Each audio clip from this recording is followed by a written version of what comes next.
रसपान करेंगे अक्षय तृतीया की व्रत कथा। अक्षय तृतीया हिंदू धर्म में एक अत्यंत शुभ और पवित्र तिथि मानी जाती है। इसे मानने के कई धार्मिक, पौराणिक और सांस्कृतिक कारण हैं।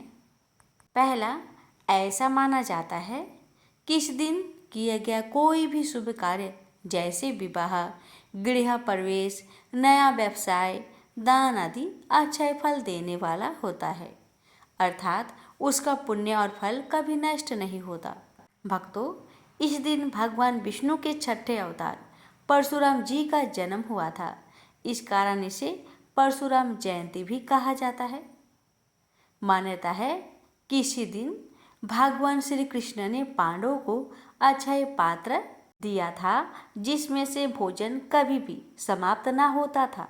भक्तों, इस दिन कुछ परंपराओं में ये भी माना जाता है कि गंगा जी इसी दिन धरती पर अवतरित हुई थी। भक्तों, अक्षय तृतीया को त्रेता युग के आरंभ का दिन माना जाता है, जिसमें भगवान राम का जन्म हुआ था।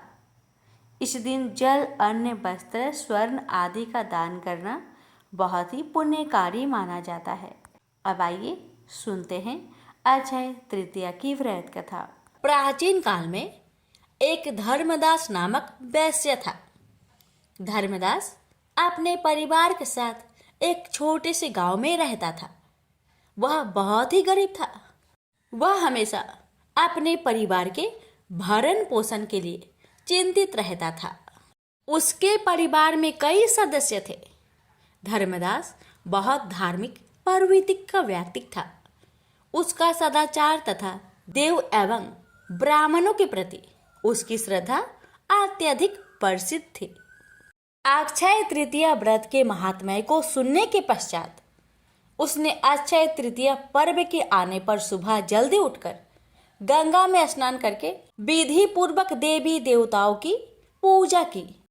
व्रत के दिन सामर्थ्य अनुसार जल से भरे घड़े, पंखे, जौ, सत्तू, चावल, नमक, गेहूं, गुड़, घी, दही, सोना तथा वस्त्र आदि वस्तुएं भगवान के चरणों में रखकर ब्राह्मणों को अर्पित की। यह सब दान देखकर धर्मदास के परिवार वाले तथा उसकी पत्नी ने उसे रोकने की कोशिश की। उन्होंने कहा कि अगर धर्मदास इतना सब कुछ दान में दे देगा तो उसके परिवार का पालन पोषण कैसे होगा। फिर भी धर्मदास अपने दान और पुण्य कर्म से विचलित नहीं हुआ और उसने ब्राह्मणों को कई प्रकार का दान दिया। उसके जीवन में जब भी अक्षय तृतीया का पर्व आया, प्रत्येक बार धर्मदास ने विधि से इस दिन पूजा एवं दान आदि कर्म किए। अनेक रोगों से ग्रस्त तथा वृद्ध होने के उपरांत भी उसने उपवास करके धर्म, कर्म और दान पुण्य किया। यही वैश्य दूसरे अगले जन्म में कुशावती का राजा हुआ। मान्यता है कि अक्षय तृतीया के दिन किए गए दान, पुण्य व पूजन के कारण वह अपने अगले जन्म में बहुत धनी एवं प्रतापी राजा बना।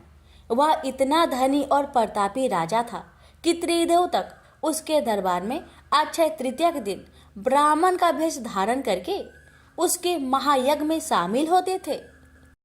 अपनी श्रद्धा और भक्ति का उसे कभी घमंड नहीं हुआ। वह प्रतापी राजा महान एवं वैभवशाली होने के बावजूद भी धर्म मार्ग से कभी विचलित नहीं हुआ। माना जाता है कि यही राजा आगे के जन्मों में भारत के प्रसिद्ध सम्राट चंद्रगुप्त के रूप में पैदा हुए थे। जैसे भगवान ने धर्मदास पर अपनी कृपा की, वैसे ही जो भी व्यक्ति इस अक्षय तृतीया की कथा का महत्व सुनता है और विधि विधान से पूजा एवं दान आदि करता है, उसे अक्षय पुण्य एवं यश की प्राप्ति होती है।